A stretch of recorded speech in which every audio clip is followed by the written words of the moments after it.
இன்றைக்கி ஜெனீவா ஐக்கிய நாட்டு சபையிலேருந்து நான் உங்கள்கிட்ட பேசுகிறேன். இலங்கை தொழிலாளர் காங்கிரஸ் சார்பாக பல வருட காலமாக தொழிலாளரோட பிரச்சனைகள் சம்பந்தமாக ஜெனீவா ஐக்கிய நாட்டு சபையில் முன்மொழியப்பட்டுள்ளது. அதற்கான தீர்வுகளையும் பெற்றுக் கொடுக்கப்பட்டுள்ளது. இலங்கையில் இன்றைக்கி 1700 சம்பளம் அதிகரிக்கணுங்கிற கெசட் இலங்கை அரசாங்கத்தால் இலங்கை தொழிலாளர் காங்கிரஸோட வேண்டுகோளுக்கு இணங்க வெளியிடப்பட்டிருந்தது. ஆனால் அதை வழங்க முடியாது என்று கம்பெனிகள் தொழில் கம்பெனிகள் தற்காலிக தடை கோரி நீதிமன்றம் சென்றிருந்தாங்க, கோர்ட் ஆஃப் அப்பீல். ஆனால் கோர்ட் ஆஃப் அப்பீலில் இன்றைக்கி அது தள்ளுபடி செய்யப்பட்டு 1700 சம்பளம் தொழிலாளருக்கு வழங்கணும்னு தெரிவித்தது இலங்கையில் உள்ள நீதிமன்றத்துக்கு மேலே மக்கள் வச்சிருக்க நம்பிக்கை மேலும் மேலும் அதிகரித்துள்ளது.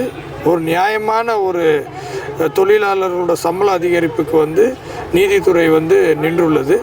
அப்படின்னு இருக்கும்போது இந்த நேரத்தில் ஜனாதிபதி ரணில் விக்ரமசிங்கே அவர்கள், பிரதம மந்திரி தினேஷ் குணவர்தன, இதோட அமைச்சர் கௌரவ மனுஷ நாணயக்கார, இதுக்கு உதவி செய்த சட்டத்தரணிகள், அது மட்டும் இல்லாமல் தொழில் அமைச்சின் அதிகாரிகள் மற்றும் இதுக்காக தொடர்ந்து ஆரம்பத்திலிருந்து இன்று வரை வேஜஸ் போர்ட்ல இருந்த உறுப்பினர்கள், இலங்கை தொழிலாளர் காங்கிரஸோட உறுப்பினர்கள் திரு மாரிமுத்து அவர்கள் மற்றும் பல பேர் இதுக்கான பல முயற்சிகள் எடுத்திருந்த போதும் இலங்கை தொழிலாளர் காங்கிரஸ் சார்பாக இந்த கோரிக்கை வெற்றி பெற்றது.